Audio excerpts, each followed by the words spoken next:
Hi, and welcome back to English Today. This is DVD 16 and the fourth DVD of your upper intermediate level.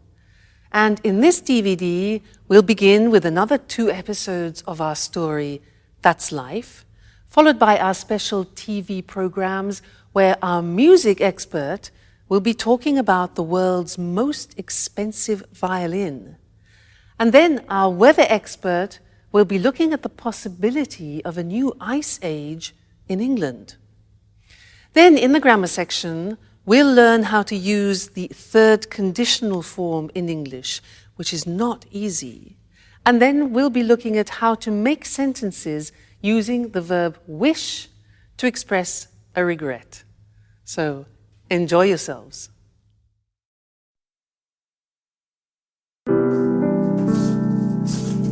Good morning, Sarah. Have you seen what a beautiful day it is? How about a walk in the countryside and then we can relax by the pool? I don't really feel like going out. I'd rather stay in and read. Oh, come on, Sarah. Don't be your usual antisocial self. Let's have some fun together. Why don't we play a trick on the guys who are still asleep? We could wake them up with a nice bucket of cold water. What a stupid trick. Nothing's changed, but I still love you truly. Beautiful girl with brown eyes, dusting away my heart's sighs. That's all we needed. Oh, you don't understand, Sarah. This is poetry. This is the story of a secret love. Poetry, love, tricks. Enough of this nonsense. If I'd known you were all going to be so amusing, I never would have organized this reunion.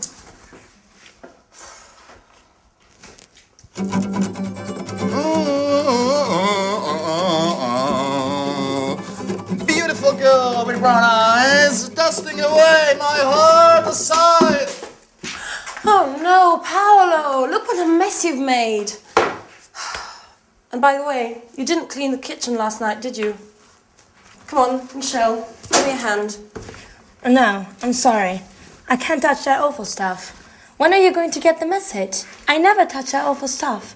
I hate detergents and the multinationals that make them. And I hate cleaning too. Oh, come on, we're on holiday. What is this racket? And what is going on in here? Has World War III broken out? It's just started. Well, Soldier Sandra's launched her offensive, but the Paolo Michel squadron is responding well to the attack and will defend its position to the bitter end. Stop playing around. Roll your sleeves up. The sooner we start working, the sooner we'll finish and we'll be able to relax by the pool. Wait a minute, I was just thinking of going back to bed. If I'd known what was waiting for me, I would have slept until midday. Maybe we could ask Sarah to give us a hand. Well, you must be joking. She just asked not to be disturbed and giving her a bad mood over the last couple of days. Well, we could ask Mike, though. Oh, no. I just saw him a few minutes ago. I asked him where he was going and he said he was going to the village to buy a newspaper. He asked me if he should do some shopping, but I told him we'd all go to the supermarket together later on. Fantastic. First landing up, then the shopping. Just the sort of holiday that I'm dreaming of. Well, it's only the 4 of us here. Let's share the jobs out. Just a minute, just a minute. I've got an idea.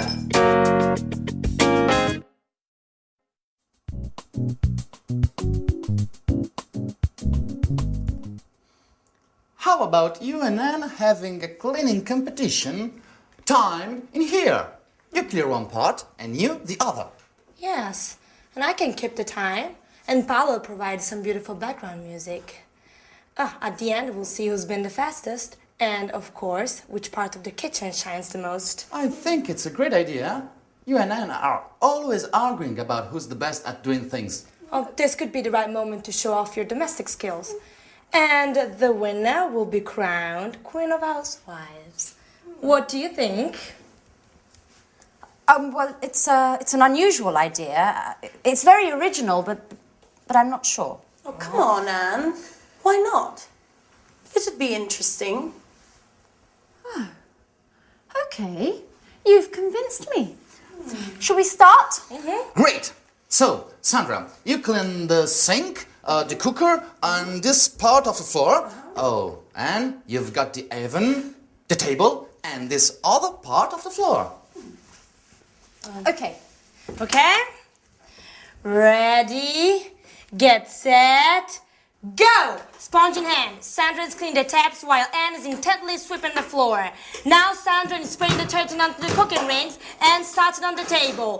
Time is passing by. Another contestant is showing signs of fatigue.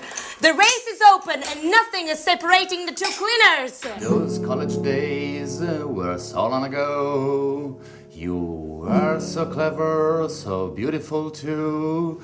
But I never forgotten you. Nothing's changed. I still try love you. Beautiful girl with brown eyes, dusting away my heart sighs. Finished? Incredible! You both finished at exactly the same time. Come on, Michelle. We need to decide which is the cleanest part.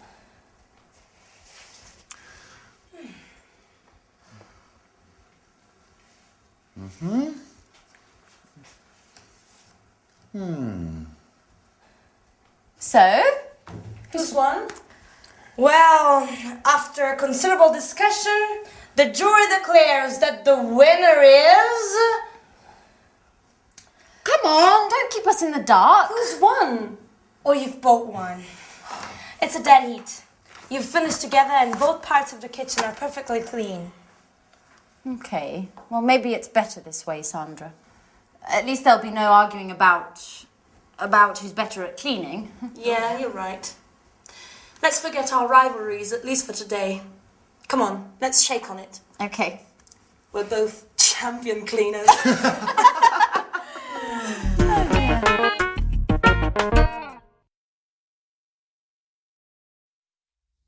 A cleaning competition. Now that's an interesting concept. Could only be invented by Anne. Now that is something where I would definitely lose. Cleaning competition, no way. What about you? Anyway, that last episode was great because it helps me introduce to you one of the most difficult grammatical forms in the English language, which is called the third conditional. We have three conditionals in English. 1, 2, 3. The first, let me give you an example. If I see him, I'll tell him.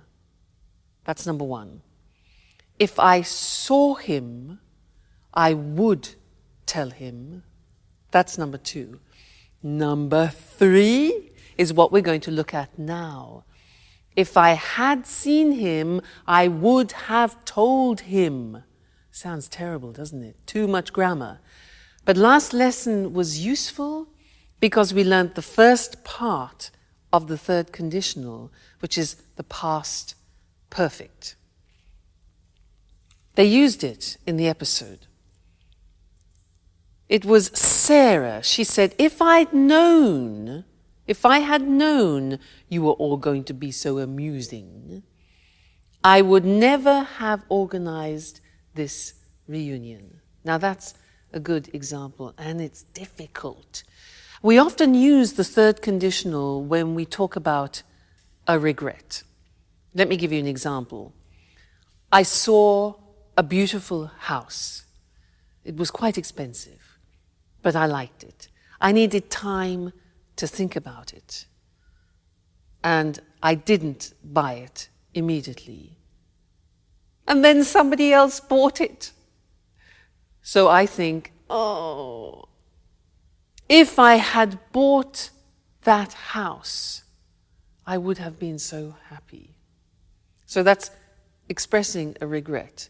So let's go to the screen and see how it's constructed, because it's really not easy. It takes time to be fluent in the third conditional. The grammar is this. If, because if describes a hypothetical situation. Now, when you're talking about the third conditional, it's an unreal, it's an impossible situation because you can't change it anymore. So we start with if, then the past perfect, which we learned last lesson. Then we use would, which we also use in the second conditional, followed by have, the infinitive, and then followed by the past participle. So let's see how that works. If I hadn't gone, past perfect, to the party, I would have gone to bed early. Okay, so I went to the party and I didn't go to bed early. So the consequence is, if I hadn't gone to the party, I would have gone to bed early. But I didn't go to bed early. Okay, so what was the consequence of that? Now, imagine I drank a lot of wine and I had a terrible headache. And you think, ooh, regret.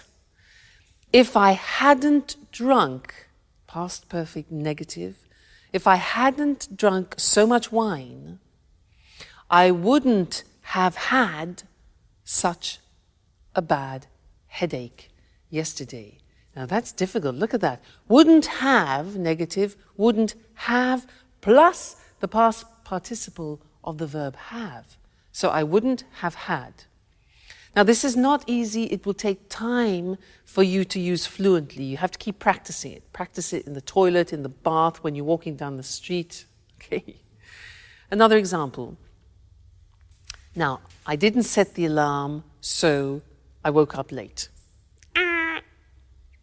If I had remembered to set the alarm, I wouldn't have woken, past participle, up late.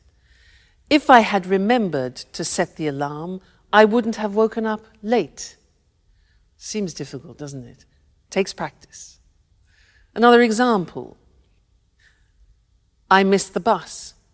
I didn't get up. The bus went without me. So third conditional. If I had got up earlier, I would have caught the bus. If I had got up earlier, I would have caught the bus. Impossible situation, can't change it. If I hadn't been late for work because I missed the bus, so I was late for work, my boss wouldn't have been so annoyed. Wouldn't have been, you notice be in the past participle, been so annoyed. And the last one. Well, we lost the contract because I went to the party, I drank too much wine and I missed the bus. Everything was late. So if I hadn't gone to the party, we wouldn't have lost the contract. If I hadn't gone to that party, we wouldn't have lost the contract. Okay? Terrible consequences of my irresponsible behavior. So that's the third conditional. Please don't worry. It is difficult, probably one of the most difficult things in the language, and it takes time to get fluent in it. But just keep practicing. Just take a phrase and say it to yourself often. Like, if I hadn't done that, if I had studied more, I would have passed the exam, as an example. If I had studied more, I would have passed the exam. All right? So, happy practicing. Bye.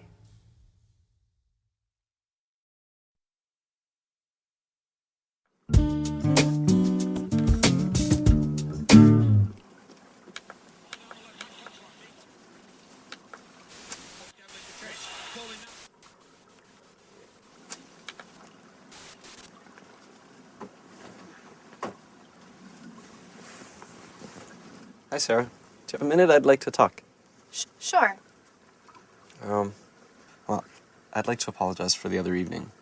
I swear I didn't do it on purpose. I didn't know anything about what had happened at the bar. Okay. I'll forgive you this time. Great. I'm glad we've cleared up that misunderstanding. So tell me, how did the fire start?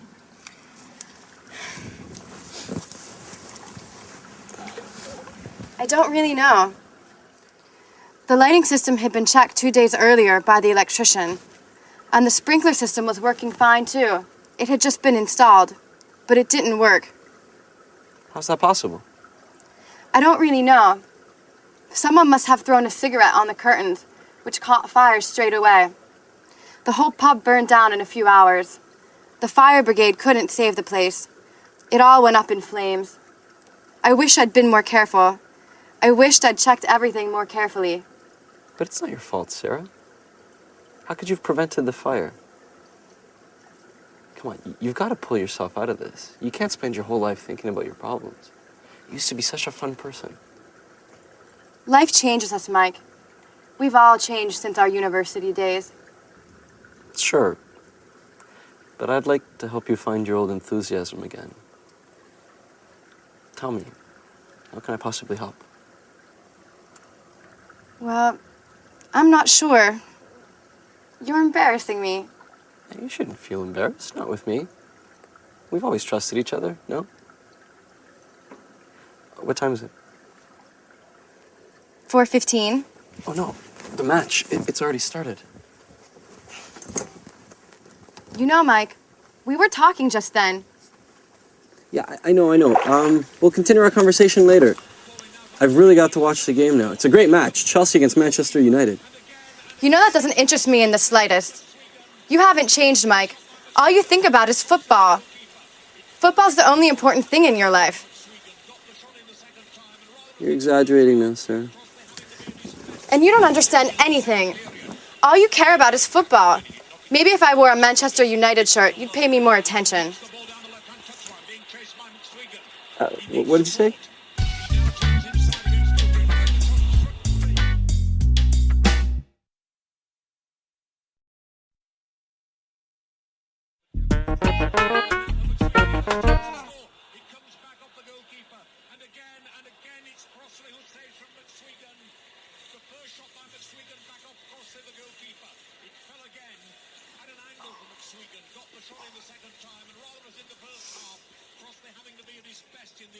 I tell you, I love you, but I'm afraid of being wrong with you. Beautiful girl with brown eyes, dancing away my heart aside. Oh no, Paolo, that's all I needed is you, with your stupid guitar. I've had enough. I'm going to my room.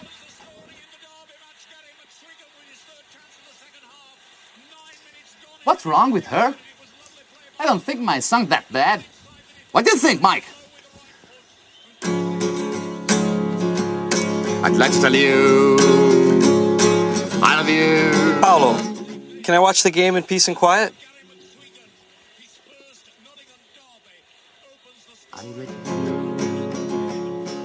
I love you. That's enough. I'm gonna go watch this somewhere else. I can't believe it. They're all mad here. I'd like to tell you,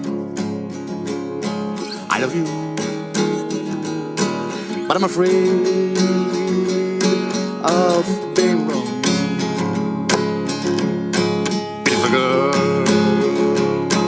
with brown eyes, dancing away my heart sigh.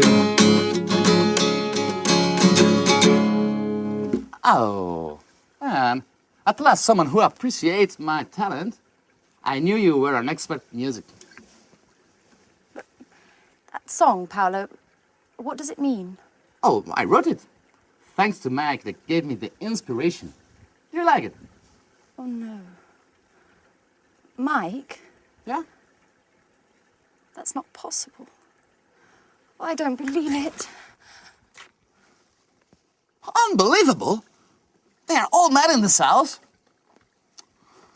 Beautiful girl with brown eyes, dancing away my heart sighs.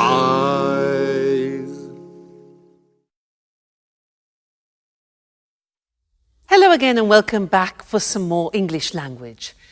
And this lesson is a continuation of what we started in the last lesson, where we learnt the third conditional. If I had known, I wouldn't have gone, where we are expressing a form of regret. And in fact, in this lesson, I want to show you another form of regret, which is very common in English. And in the last episode, you had a very good example of poor Sarah, who is expressing her regrets. She said, I wish I had been more careful. I wish I had checked everything more carefully, you know, when the pub burnt down. So she starts the sentence with, I wish, and that's her desire, a desire that she would like to have fulfilled. It's too late. So we use wish to express desires like that. Let me give you an example in the present tense. I can say, I'm fat, and I have a desire which is to become thinner. So I would say, I wish I were thinner. Let's look at the screen and I'll help you with this, because we can use wish in the present and also in the past, so the grammar form changes. Let's first look at how we use it in the present. I say I'm fat, I'm overweight, all right? So my wish is, I wish I were thinner. Now, this is very interesting because it's an example of the subjunctive in English. Now, the subjunctive has disappeared from the language, but only in this case do we use it. We don't say, I wish I was, but I wish I were thinner. Okay, so an important exception, that. Another example is, I don't know how to cook, and I have a desire, a wish to change that. So I could say, I wish I knew how to cook. Notice that the verb know goes into the past, simple past.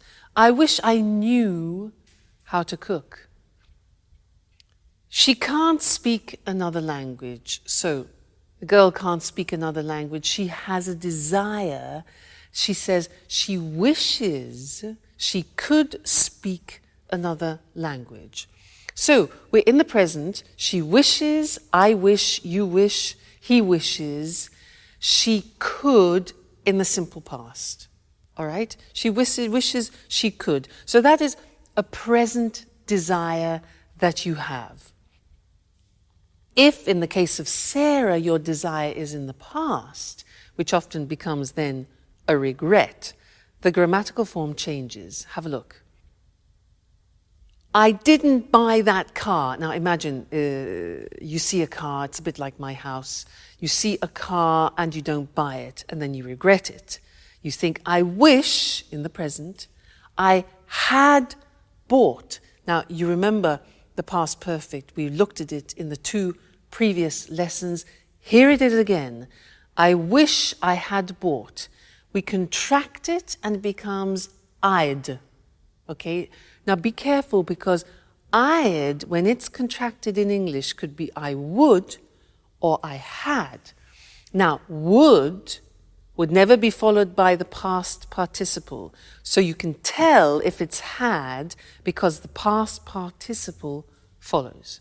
All right? So I wish I'd bought it. All right? Another example. She spent so much money last year, and now she's got problems. So she wishes she hadn't spent so much money. All right, past perfect. He didn't come to the performance, that's the situation. His desire in the past. He wishes he'd come to the performance. Or I could say, I wish he'd come to the performance. All right? One more. We lost the tickets. They wish they hadn't lost the tickets. Okay? So that is an important verb, wish. It's important because often we want to express our desires both in the present. I wish I were thinner. and also in the past. I wish I had studied more languages. All right, so when you want to use wish, think, is it present, is it past? And then choose the correct grammar form. Great. So I wish I had met you earlier. We could have done a lot of language together. But I look forward to seeing you next lesson. Okay? Bye. Good morning and welcome to this week's edition of Music World. And welcome to Tony Moore, our music expert. Hello, Lucy. And good morning to all our music fans. Well, Tony, on May 16th, 2006, a Stradivari violin was sold at auction in New York for $3.5 million. The Christian Hammer violin, as it's called, had become the world's most expensive musical instrument. So why is this violin so special? Well, this violin was made in 1707 by Antonio Stradivari in the family workshop in Cremona, near Milan in northern Italy. The years 1700 to 1720 are called Stradivari's golden period because of the exceptional sound quality of the instruments he made during this time. So why is the sound quality so good? Oh, good question, Lucy. During this period, Stradivari came up with some tiny improvements to the shape of the violin. Experts think that these changes to the shape of the violin, particularly to the shape of the belly and the back plate, may in part be responsible for their incredible sound quality. So it's the shape of the violins that makes them so sought after by the world's best musicians. Yes, but not only the shape. You know, the wood Stradivari used to make his violins may have been stored underwater in the Venice lagoon before he bought it. It's thought that this may have damaged the wood slightly and may in part be responsible for the special sound. So the shape and wood that was stored in the lagoon in Venice is why Stradivari violins are so special. Well, actually, there are one or two other possible explanations. Tell us more. Some music historians say that the varnish Stradivari used may be behind the exceptional sound quality. Others say the secret is in the glue he used. And two American scientists have recently suggested that the quality of these violins is due to the cold weather experienced in Europe during the period when the violins were made. Cold weather and wonderful violins. I don't see the connection, Tony. Well, you see, Lucy, the colder weather resulted in trees growing more slowly. The wood from these trees was denser than normal and makes a better sound when it's used for making violins. Interesting. I can see now that everything's perfect about these violins. By the way, who bought the Christian Hammer violin? We don't know, actually. Well, the buyer remained anonymous. He or she is probably a private collector. And what do you think the new owner will do with this wonderful instrument? Well, music lovers are hoping that the owner will allow the world's best violinists to play the instrument at concerts around the world. This has already happened in the past, with this violin too. Its previous owner allowed Yehudi Menuhin to play the Christian Hammer 15 times. So we'll be able to listen to its glorious sound again. Well, Tony, thanks for a fascinating programme. Goodbye. Goodbye. And of course, goodbye to all music lovers. We'll meet again soon for another edition of Music World. Wow, I never thought a violin could be so expensive. Of course, we're talking about a very special violin. The violin is what we call a string instrument. A violinist is a musician who plays the violin and he or she uses a bow. A bow is a long wooden rod with horsehairs used for playing string instruments. The violin we spoke about today was sold at an auction for a lot of money. An auction is a public sale, a place where people bid against each other to buy something. To bid means to offer a price. You can buy almost anything at an auction: houses, furniture, paintings, instruments.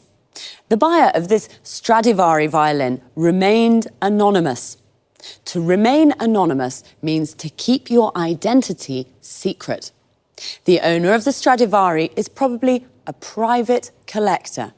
A private collector is a person who collects things for their own enjoyment. The Stradivari was made in a workshop. A workshop is a place where craftsmen make things. A craftsman is like an artisan. Well, as we heard, it's a violin with incredible sound quality. The quality of the sound is excellent. One reason could be its shape.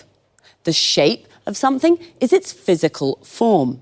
The belly of the violin is the part under the strings. We also have bellies. Your belly is this part of our body. And the back plate of the violin is the part at the back. Again, we also have backs. Your back is this part of your body. So, it's one of the most sought-after instruments in the world. If something is sought after, it means many people would like to have it. Well, I'd like to have the $3.5 million.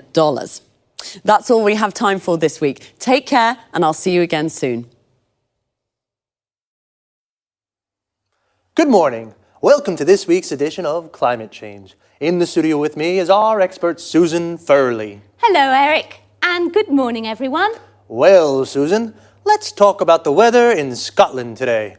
You know, I'm planning to visit the West Coast this summer, and I really don't know what kind of clothes to take with me. It's cold there, isn't it? Not really. Take your swimming costume, a beach towel, and some suntan cream. You're joking, aren't you? Not at all.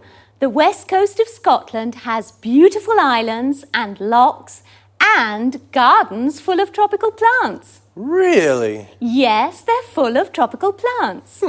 Tropical plants in Scotland. How is that possible? It's thanks to the Gulf Stream. You know, it's one of the world's most important ocean currents. It carries large amounts of warm seawater from the Caribbean Sea to the northwest of Europe. This warm water brings about an increase in the temperature here of about 9 degrees centigrade. Without it, the weather in Great Britain would be a lot colder. I thought it was cold. So, the west coast of Scotland is a tropical paradise? That's fantastic. Well, let's not exaggerate. There are tropical plants, but it's not exactly like the Caribbean, though the winters are very mild here. At least, they are for the moment. Since 1950, scientists have noticed that the flows of cold water in the North Atlantic that are associated with the Gulf Stream have decreased by 20%. We're not talking about the Gulf Stream here, but this change could slow down the Gulf Stream itself. And what's behind this change in the North Atlantic? Well, the water in the world's oceans and seas is constantly moving. The speed and direction of these movements of water are controlled by different factors, such as the shape of the ocean floor, the salinity of the water, and the Earth's rotation. Well, scientists have noticed that the ice sheets of the North Pole and Greenland are melting due to the greenhouse effect.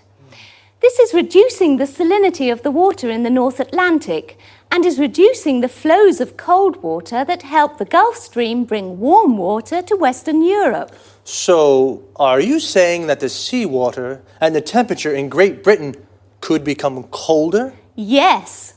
This has already happened in the past. Scientists have discovered that the Gulf Stream slowed down or maybe even stopped completely about 11,000 years ago. This brought about a fall in the temperatures in Northern Europe of 5 degrees. And could the same thing happen again now? Yes. Scientists fear that a knock-on effect of the salinity reduction may be the slowing down of the Gulf Stream again. And what would the effects of this be?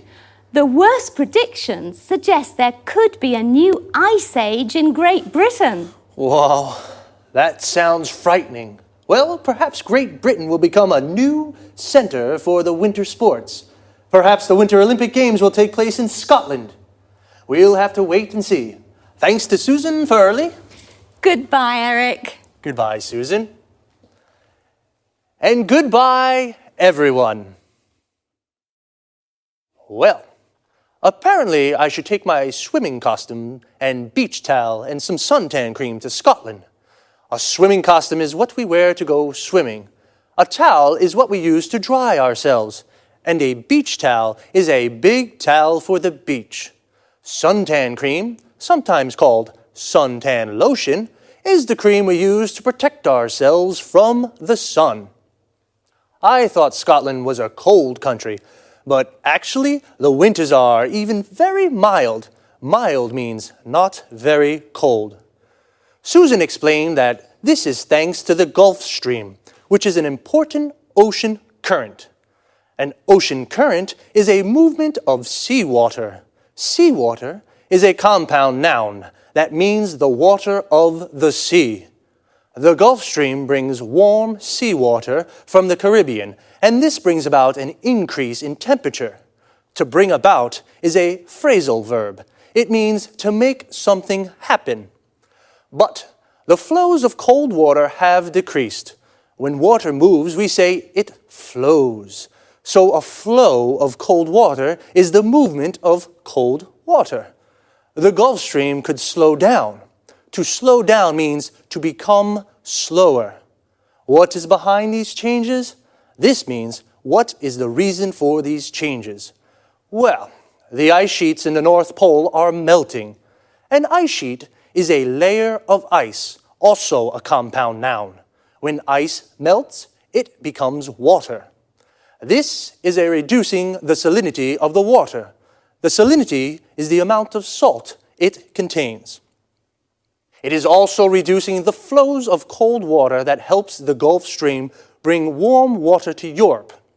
This could bring about a fall in temperature. A fall is a decrease. We call this is a knock-on effect. A knock-on effect is an effect of something happening. We've run out of time again, so I'll say goodbye and see you soon.